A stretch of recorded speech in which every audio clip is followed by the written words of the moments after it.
Hello friends, last வீடியோவில் என்னோட certificate verification பண்ண வரைக்கும் நான் சொல்லியிருந்தேன் இல்லையா. இப்போ வந்து நான் வெயிட் பண்ணிட்டு இருந்தேன், அதே இடத்துல வெயிட் பண்ணிட்டு இருந்தேன்.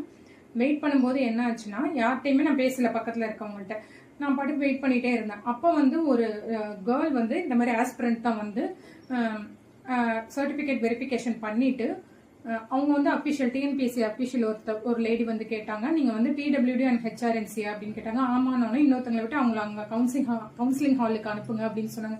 என்னடா இது, நம்மளும் பிடபிள்யூடி ஹெச்ஆர்என்சிக்கு தானே கவுன்சிலிங் வந்திருக்கோம், நம்மளை கூப்பிடவே இல்லையேன்னு சொல்லிட்டு நான் அவங்கள்ட்ட போய் கேட்க போக இவங்களையும் கவுன்சிலிங் அதுக்கு முன்னாடி நான் என்ன பண்ணேன்னா, பக்கத்தில் இருந்தவங்கள்ட்ட வந்து நீங்கள் என்ன எதுக்காக வெயிட் பண்ணுறீங்க கவுன்சிலிங்னா, நான் டிஎன்இபிக்கு அப்படின்னாங்க. டிஎன்இபி தான் மார்னிங் நடக்குது அப்படின்னு சொல்லி நினைச்சிட்டு டிஎன்இபிக்கு இருக்கவங்க தான் இங்கே வெயிட் பண்ணுறீங்களா அப்படின்னு ஆமான்னு சொன்னாங்க.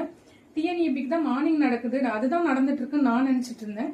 கடைசியில் பார்த்தா அந்த அஃபிஷியல்கிட்ட போனப்ப எனக்கு திரும்ப கவுன்சிலிங் ஹாலுக்குள்ளே போனாங்க. ஸோ கவுன்சிலிங் ஹாலுக்குள்ளே போனேன் லேட்டாக.